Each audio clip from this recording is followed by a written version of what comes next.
여호와의 말씀이니라. 이스라엘 자손들아, 너희는 내게 구수족 속 같지 아니하냐? 내가 이스라엘을 애굽 땅에서 블레셋 사람을 갑돌에서 아람 사람을 기르에서 올라오게 하지 아니하였느냐? 보라, 주 여호와의 눈이 범죄한 나라를 주목하노니 내가 그것을 지면에서 멸하리라. 그러나 야곱의 집은 온전히 멸하지는 아니하리라. 여호와의 말씀이니라. 보라, 내가 명령하여 이스라엘 족속을 만국 중에서 채질하기를 채로 채질함 같이 하려니와 그 한 알갱이도 땅에 떨어지지 아니하리라. 내 백성 중에서 말하기를 화가 우리에게 미치지 아니하며 이르지 아니하리라 하는 모든 죄인은 칼에 죽으리라. 아멘. 오늘 9절 중심으로 채질하시는 하나님에 대해서 생각을 해봅니다. 하나님께서 이스라엘 백성들을 멸하리라 하셔놓고는 완전히 멸망시키지는 않겠다고 말씀하십니다. 8절에서 그러나 야곱의 집은 온전히 멸하지는 아니하리라. 여호와의 말씀이니라. 그렇게 말씀하시고 9절에서 보라, 내가 명령하여 이스라엘 족속을 만국 중에서 채질하기를 채로 채질함 같이 하려니와 그 한 알갱이도 땅에 떨어지지 아니하리라. 이렇게 말씀하셨는데, 이스라엘 백성들이 은혜를 소홀히 여겼을 때 하나님께서는 그들을 은혜의 자리에서 심판하시기로, 그러니까는 은혜의 자리에서 물러가게 하시기로 작정을 하셨습니다. 그걸 빼앗아가 하셨다는 거죠. 사실은 스스로 그들이 은혜 받을 수 없는 자리로 그들이 간 거죠. 그러나 그렇게 하나님께서 멸하시는 와중에서도 한 가지 일을 행하겠다고 하십니다.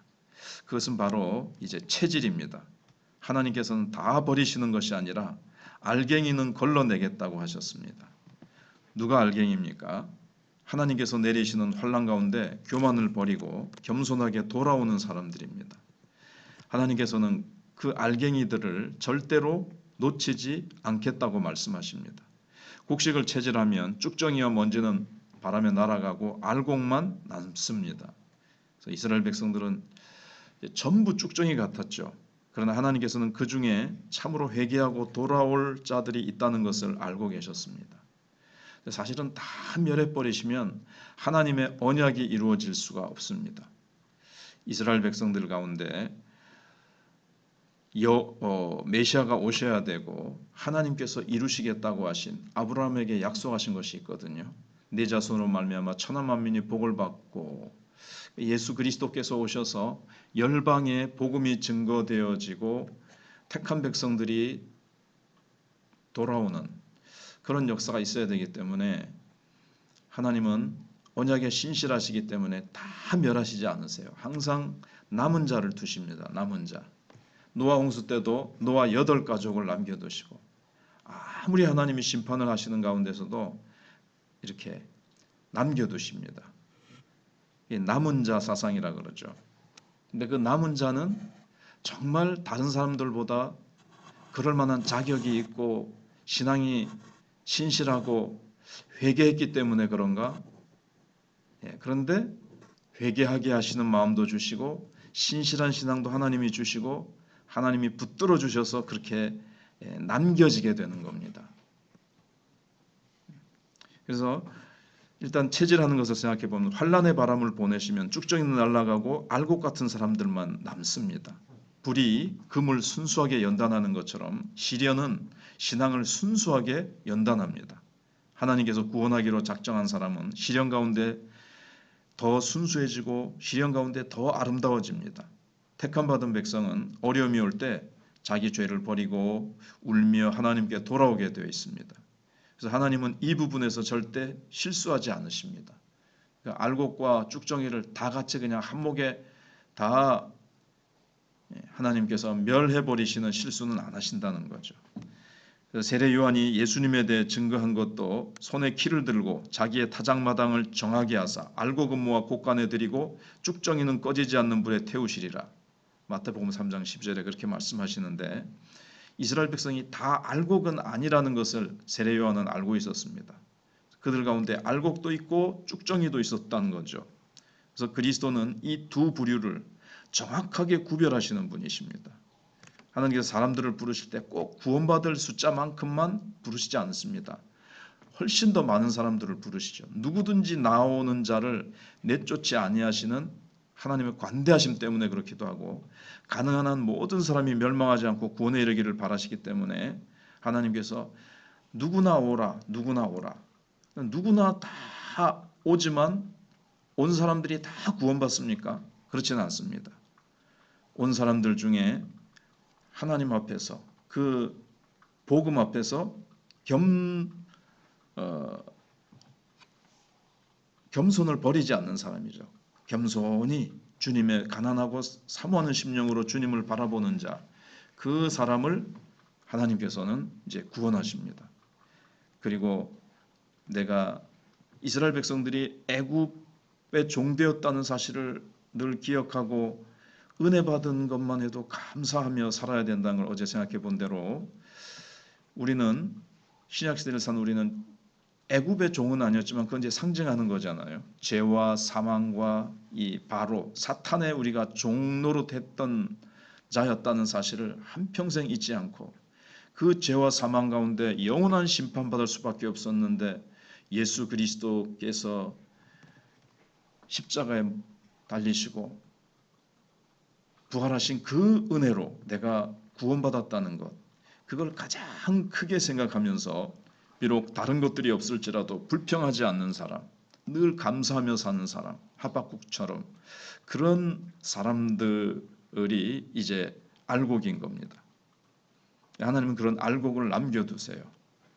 사도 바울은 내게 능력 주시는 자에서 내가 모든 것을 할 수 있느니라 이렇게 고백했는데, 그 말을 바꾸면 주님이 내게 능력 주시지 않으면 나는 아무것도 할 수 없다, 이 고백이죠. 근데 나는 주님 힘 주시지 않으면 아무것도 할 수 없다는 고백을 가진 사람이 내게 능력 주신 자에서 내가 모든 것을 할 수 있다, 이렇게 되는 겁니다. 근데 내 힘으로 하려고 그러면 할 수 있는 것도 있고 할 수 없는 것도 있게 되는 거죠. 그래서 하나님 백성의 특징은 하나님께서 단 한순간이라도 붙들어 주시지 않으시면 아무것도 못한다는 데 있습니다. 그러나 주님이 힘만 주시면 모든 것을 감당할 수 있다는 겁니다. 주님이 주시는 힘은 이 땅 위에서 어떤 것도 가능케 하시는 그런 능력의 주님이시고, 그 주님을 의지하면, 주님 안에 있다는 게 주님을 내가 의지한다는 거죠. 또 주님이 내 안에, 내가 주님 안에 있으니까 주님이 얼마나 어마어마한 분인지를 바울은 알기 때문에 나오는 고백이고 담대함입니다. 모든 것을 할 수 있다. 또 자주 제가 언급하지만 로마서 8장 끝에 넉넉히 이기느니라, 그리스도 예수 안에서 우리를 사랑하시는 하나님의 사랑으로 말미암아 넉넉히 이기느니라.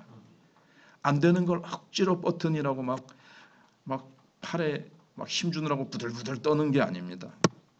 내가 온 것은 양으로 풍성한 생명을 얻게 하려 함이라 그랬는데, 이 풍성한은 흘러 넘치는 생명을 말합니다.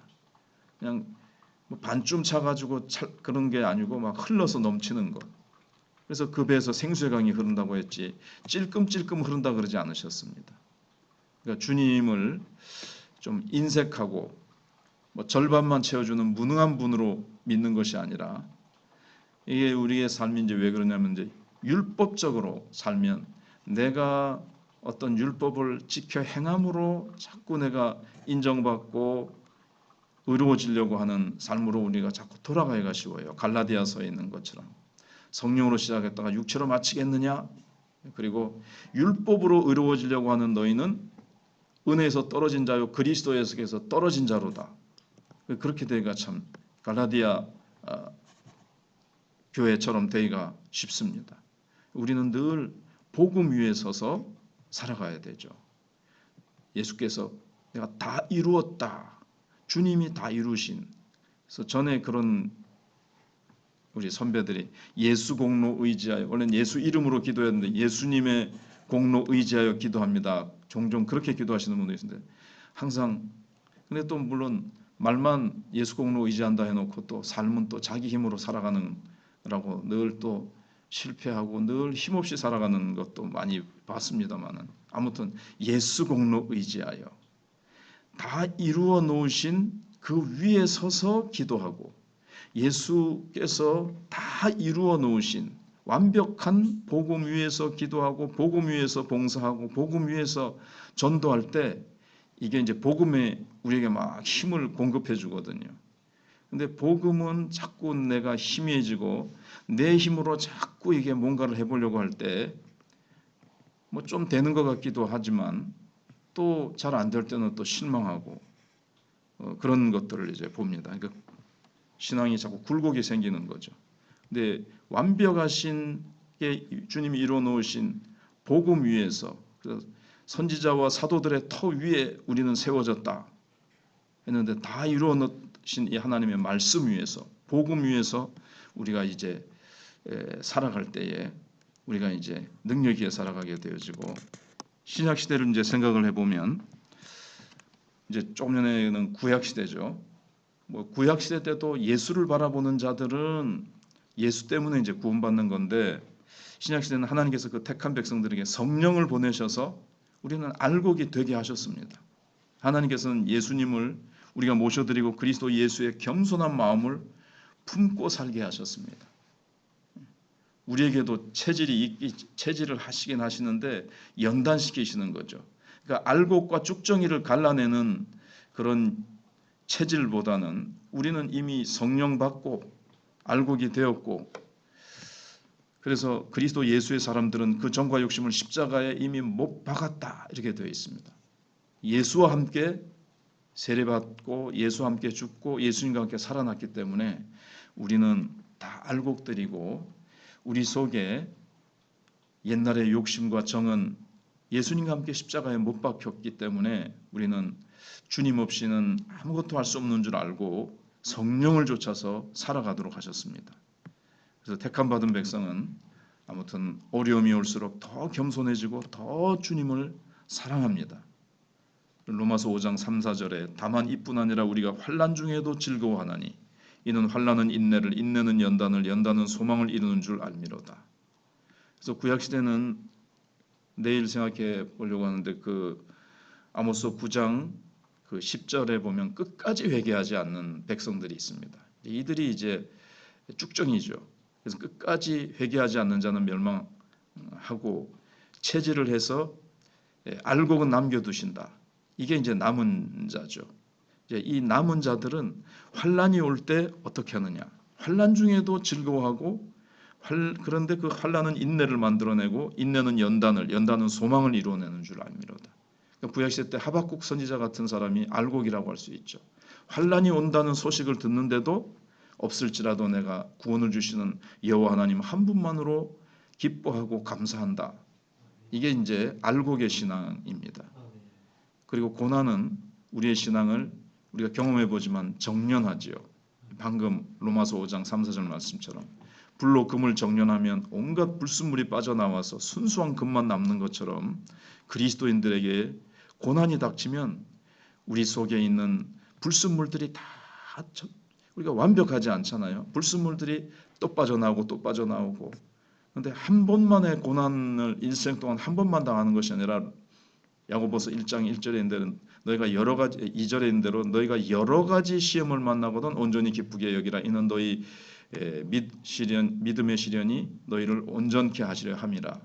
더 순수해지고 더 아름다워지고 더 온전하고 더 강한 신앙으로 세워집니다.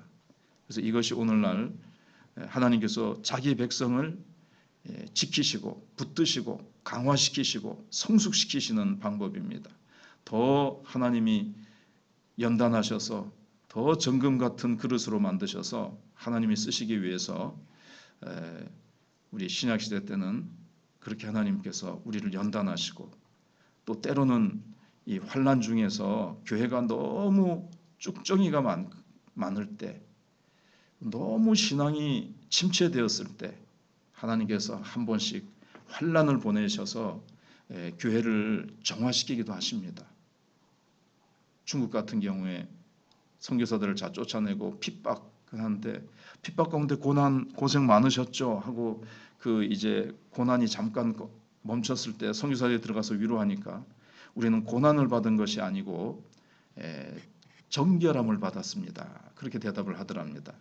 환난의 유익, 환난을 통과하면서 그들이 얼마나 거룩하고 정결해졌는지 그 유익을 알고 그렇게 대답했다는 거죠. 기도하겠습니다.